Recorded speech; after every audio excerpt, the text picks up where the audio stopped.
si Kesha ng Caloocan. Ayan, meron kasi siyang, issue sa buhay. Sabi niya, itong si Kesha, medyo yung kanyang issue sa buhay, dinaig pa yung 500 pesos na Noche Buena budget na binibigay ni James, yung kanyang dating karelasyon, at para sa kanyang anak. So ang problema, dapat sa loob ng isang linggo, mapagkasya ni Kesha yung 500 pesos na budget na yon para sa kanilang bagets. So bukod pa sa napakakuripot at mas makunat pa sa chicharong 2 months na sa lamesa, eto nga dating partner ni Kesha, hindi man lang daw magawang mabisita ni James ang sarili nitong anak. Yon, ang mas inaatupag daw ang pakikipaglandian at date nito sa ibang babae na para bang wala siyang responsibilidad. Nasa linya ngayon si Kesha or Keisha ng Caloocan. Kausapin natin siya. Keisha or Kesha, how do I pronounce your name ba? Hello? Hello po. Hi! Ayan. Keisha or Kesha?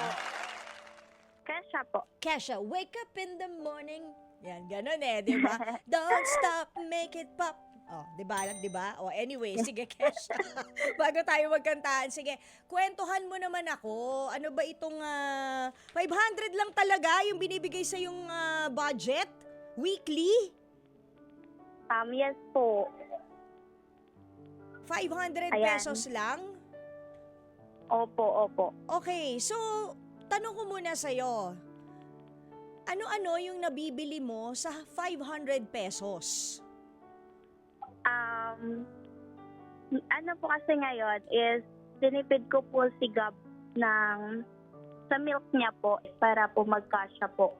Then, kasi po, ang biscuit po is nasa 100 na po yung dalawa. Mhm. Dalawang Then, biskwit, dalawang biskwit na.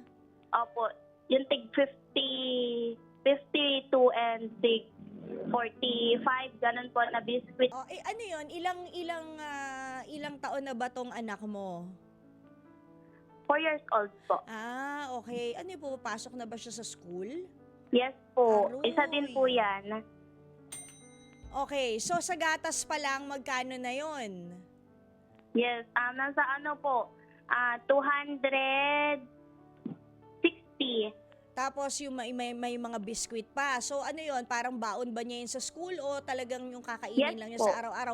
Oh, baon. Minsan, Baon sa school? minsan po baon niya sa school, pero madalas po, kinakain niya rin po sa pang-araw-araw. Oh, pero yun nga So, hindi pa doon kasama yung 3 times a day na kailangan na Yes daily po. nutrients, 'di ba? Na kinakain ng isang bata. So kulang na kulang yung 500 pesos. Pero yung 500 pesos na yon kay baby mo lang ginagasta talaga. Opo. Sa kanya lang. Opo. Hindi ka ba sumubok na umapila dito sa dati mong partner na si James na medyo doblehin mo naman, kulang Umapila po, pero Oh. yun po, dahil lagi niya pong dahilan ay wala po siyang trabaho. Minsan po 2 araw lang daw po yung pasok niya. Ano ba ang trabaho niya? Ayan, yung gumagawa po ng mga aircon. Maintenance siya Or ng aircon. Opo. Anong pangalan nito? Si James?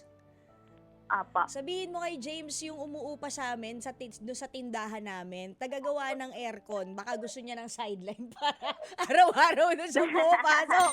Para hindi na 500 yung bibigay sa'yo kada linggo. Hindi ba? Nakakalurky siya. Pero, meron pa ba siyang, kasi, sorry medyo i-rewind lang natin ang konti. Gaano na ba kayo katagal Apo. nagkawalaan? Kung 4 years old na yung bata ngayon, kailan kayo nagkahiwalay?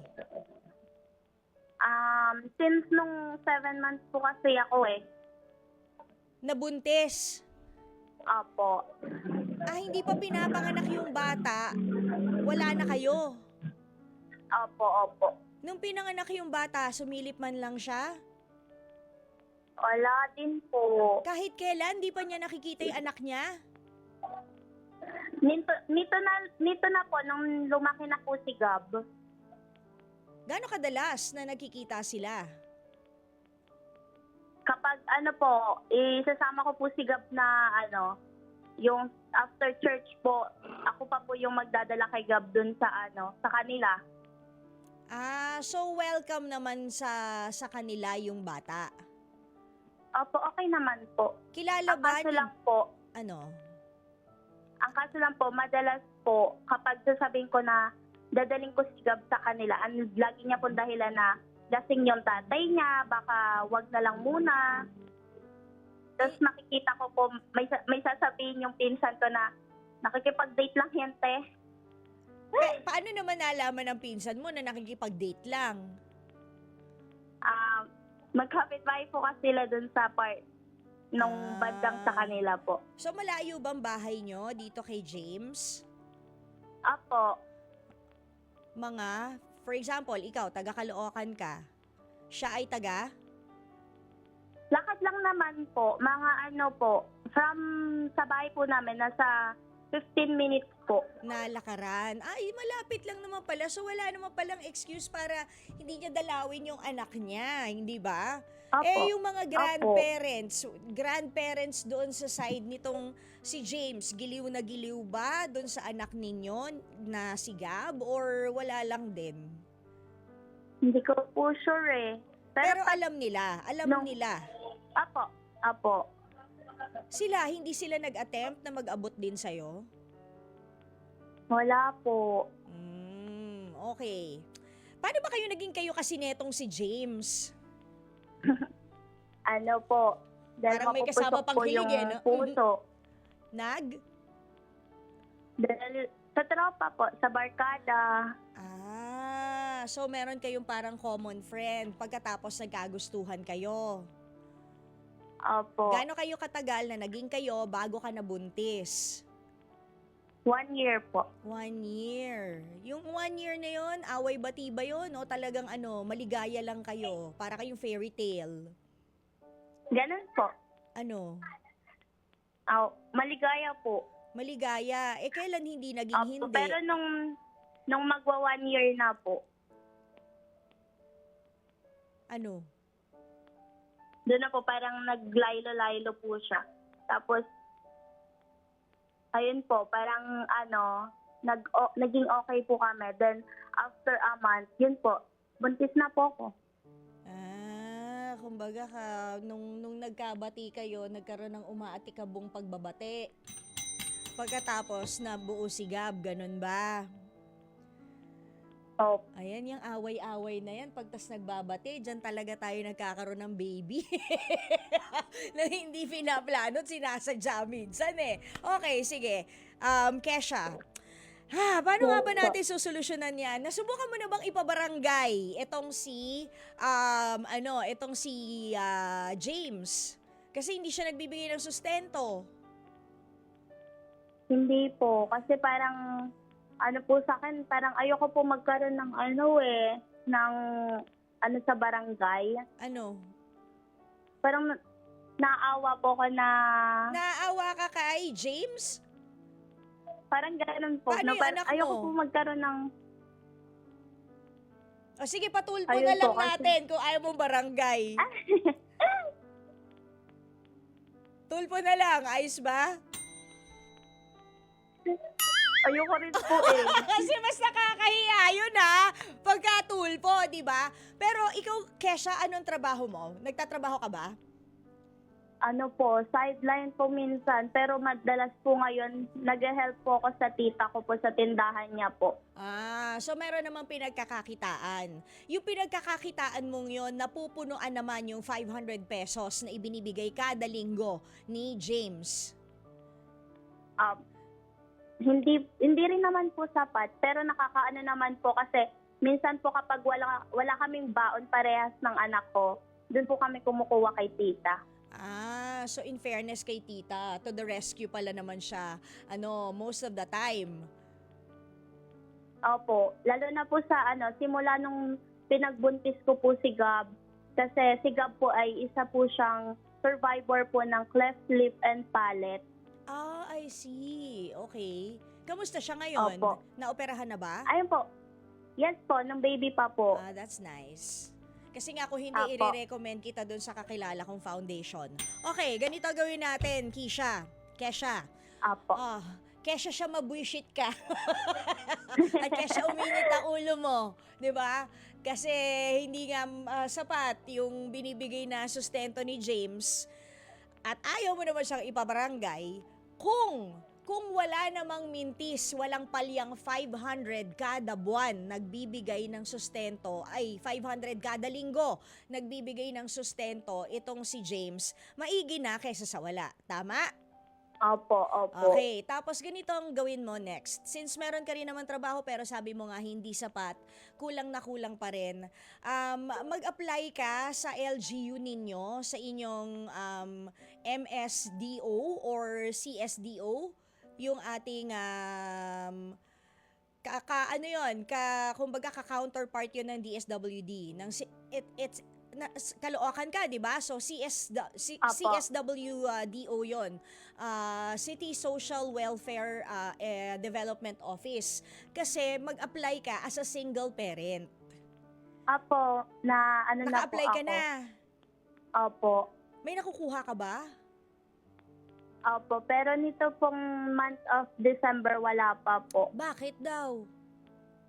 Hindi ko rin Kung po kailan ano naman Disyembre, hindi nagbigay. Hoy, Caloocan! Ba't kayo ganyan? Ha? Ay, baka yun yung dapat ipatulpo. Totoo ba? Ano po, mga delay po. Yung iba pong solo parent din po, wala pa po. Kasi sa sobrang dami na rin pong solo parent ng Caloocan po. Pero hindi yun reason. Kasi ang laki-laki ng income ng Caloocan. How many factories are in Caloocan? How many big establishments ang naandyan, mga warehouses? Hindi pwedeng dahilan yun na porket dumadami yung single parent, hindi carry ng powers. Hindi ba? Hindi yun dahilan. Dapat yan, on time always. So, paano natin yan susolusyonan kung part ka na pala ng single parent, meron ka na rin kahit papaano nakukuha na tulong, 'di ba, from auntie, and walang palya rin Apo. naman etong si James. Sige, magbibigay ng payo para sa iyo, Kesha, si Lina ng Quezon City. Kausapin natin siya. Good afternoon, Lina. Good afternoon po. Oh, Lina, ano maipapayo mo dito kay Kesha?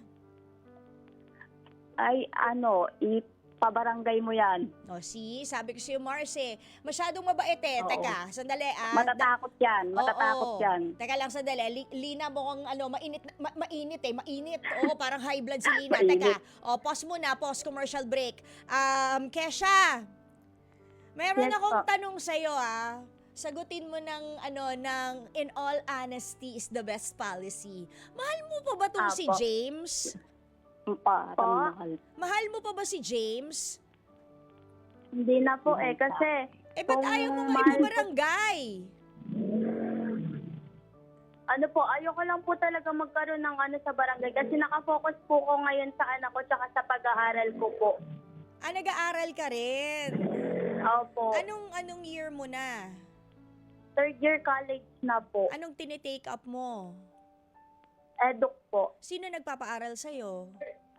Ayun po, sa tulong din po ng lola ko po, ng kuya ko, ng tita ko, ayan po sila. Nako, talaga dapat mahalin mo ang mga relatives mo. Oh, back to you, Lina. Ayan, para medyo mag-simmer down naman ang init ng ulo ni Lina. Sige, ituloy mo. Bakit kailangan ipabarangay ni Kesha si James? Lina? Halina. Lina, saan ka na? Hello? Hello po. Ayan, andiyan ka ba ba, Lina? Dito po. Ayan. Sige, diyan ka lang Bakit kailangang ipabarangay ni Kesha itong si James? Kasi suggest mo, 'di ba, ipabarangay siya. Bakit? Kasi pag napabarangay mo yan, matatauhan yan Gagawa yan ng paraan para makahanap ng pambigay ng sustento. 'Di ba? Oh. Etong si Nagawa at Lina, gagawa ng paraan si yan. Lina is 20 years older than you. Ikaw ba may ganyang klaseng sitwasyon dati kaya alam mo ang gagawin o meron ka bang kakilala na may ganyang klaseng sitwasyon kaya ganyan naman ang payo mo kay Kesha? Ganyan ang sitwasyon ko. Oh, o sige, turuan mo si Kesha. Paano bang gagawin? Oh. At anong nangyari? Anong outcome nung nangyari sa'yo nung pinabarangay mo yung ex mo? Ganito kasi yung una kong ginawa. Mm. Kay tulpo ako mismo Ay! kumila. Oh, tapos? Naano ko naman siya na nakulong siya. Ha? Nakulong. Dahil hindi nagbibigay ng sustento? Nakulong siya, nakulong siya ng natauhan siya. Pero, ang problema naman sa akin, NPA siya. Hindi ko alam kung saan na siya lumipat. No Kaya wala na permanent- rin akong No permanent address. Pero pagkatapos ba nung pinabarangay mo siya, nagbigay ba? Nagbigay siya, kaso nga, naging problema ko naman ay lumipat siya ng bahay. Kasi pag pinasuhan mo yung isang tao na hindi nagbigay ng sustento, ang pinakauna dyan ay kailangan alam mo yung Humarap. address niya. Humarap sa summon. Kailangan I niya see. alam yung address. Eh di yung dati niyang address. Kasi di ba pag Hindi na pinasamon, po wala na siya eh. pagka kasi NPA na po pinasamon, kasi siya. kasi nga pag pinasama naman niya ng barangay, hindi lang yung isa, 3 beses yan eh, di ba? Pagkatapos nun, pagkatapos nun, meron pang ibang other consequences yon, hindi ba? Ano na po kasi siya eh. Bali, hindi ko na siya mahabol kasi hindi ko na alam yung address niya. Akala ko kaya hindi mo na siya mahabol kasi pagod ka na. Charing! Sige, maraming salamat sa advice mo, Lina. Opo. Okay, bye! Balik sa'yo, Kesha. Paano ba talaga susolusyonan natin to? So, ikaw pala nag-aaral din. Opo. Pero sige, since 3rd year ka na, how many more to go? 1 more year? Yes po. Alam mo, ipagpatuloy mo na lang yung pag-aaral mo, pagka bumongga ka na, kapag naging guru ka na, darating ang araw, aalwan din. O, diba? Things will get better. Basta kumapit ka na lang. Kung talagang hanggang 500 lang, kung ayaw mong ipabarangay, basta ba walang mintis. Na kada linggo, nagbibigay siya ng 500, tanggapin mo na lang, Mars.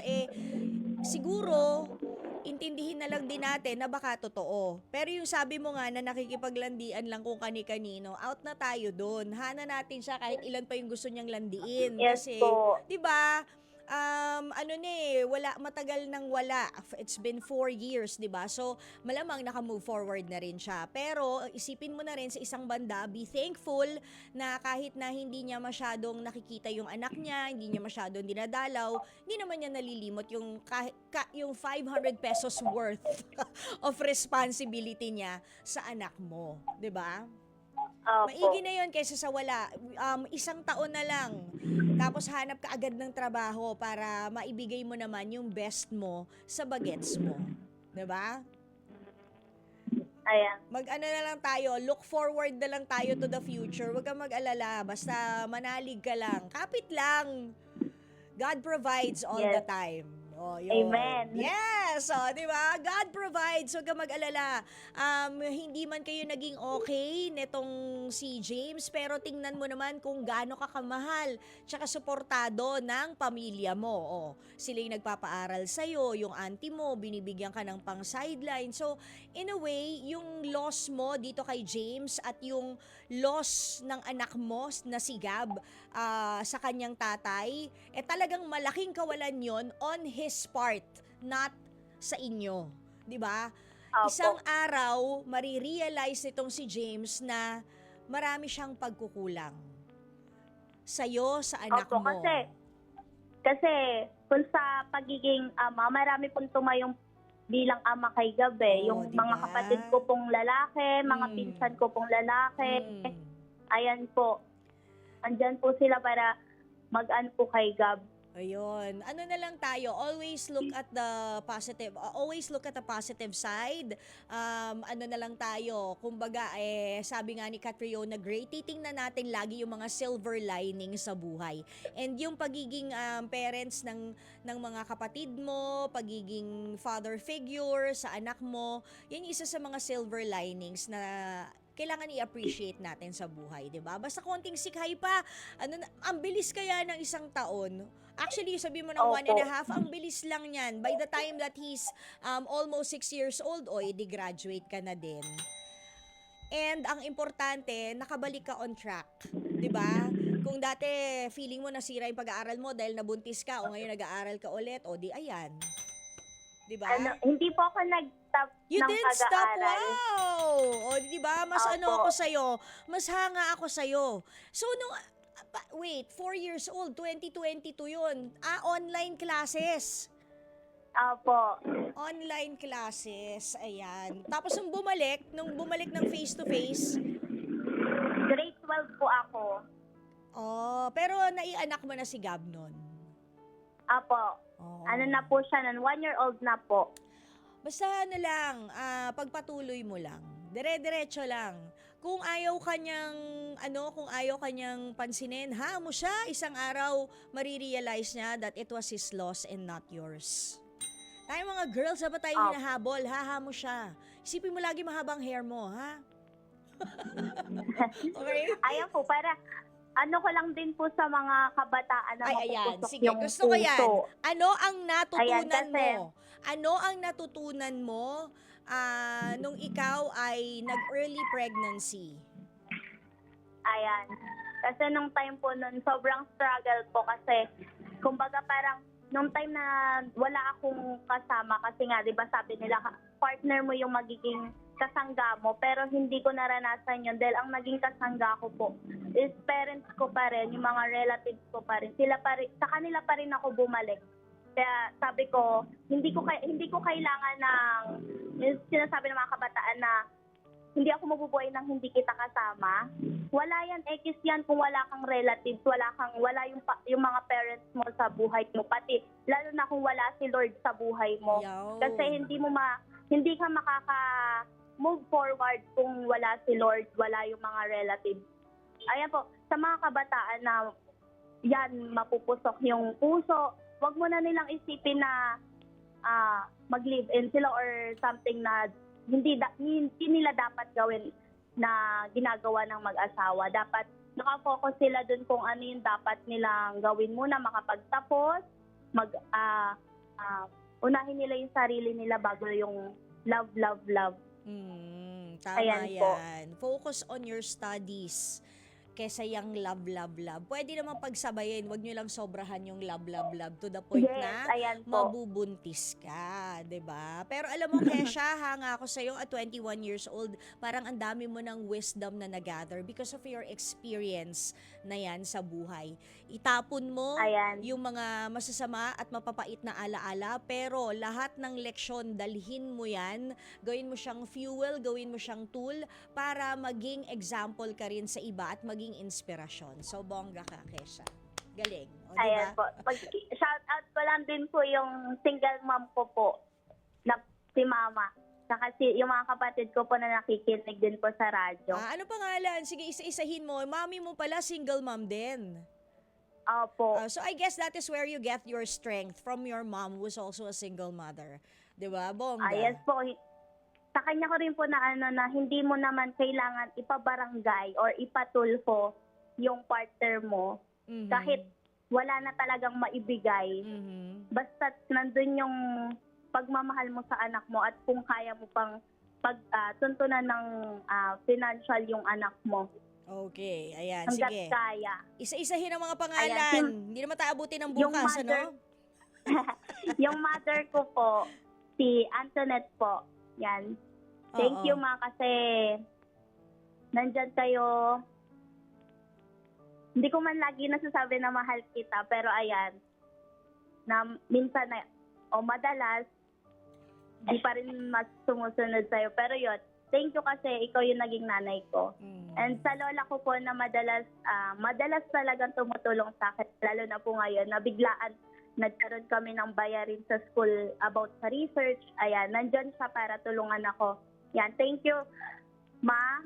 Yan, tawag ko rin po kasi sa lola ko is Mama. Thank you.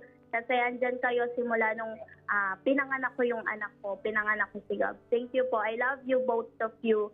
And kay kuya ko po, kay Kuya Jair, kay Kuya Agatawa, kay Kuya Ronet, sa inyong tatlo, thank you po. Kasi kahit nangyari sa akin yung early pregnancy, andyan pa rin kayo para sa tabi ko. Ayan, thank you sa lahat-lahat. Yan. Thank you, Kesha, for sharing your story. And sa lahat ng mga nakikinig sa atin ngayon, if you're in the same situation, baka kakalaman-laman nyo lang na, yun nga, nabuntis yung anak ninyong babae or kamag-anak ninyong babae, mas madali pong magalit talaga. Mas madaling manggigil kasi iniisip nyo, merong panghihinayang, hindi ba? Oo, pero sana kahit na po, kapag malamig na ang inyong ulo, ma-realize nyo rin sana yung katulad ng mga nangyayari or nangyari na ginawa naman ng mga relatives ni Kesha sa kanya. Kasi alam nyo, kahit pa sabihin nyo na 20 years old, bata pa po yan. Hindi pa fully matured ang pag-iisip nila. Kailangan pa rin po nila ng guidance natin. Kaya nga po, di ba, ang tawag sa atin ay matanda. Kasi nga, mas madunong tayo. O, di ba? O sige, gurang.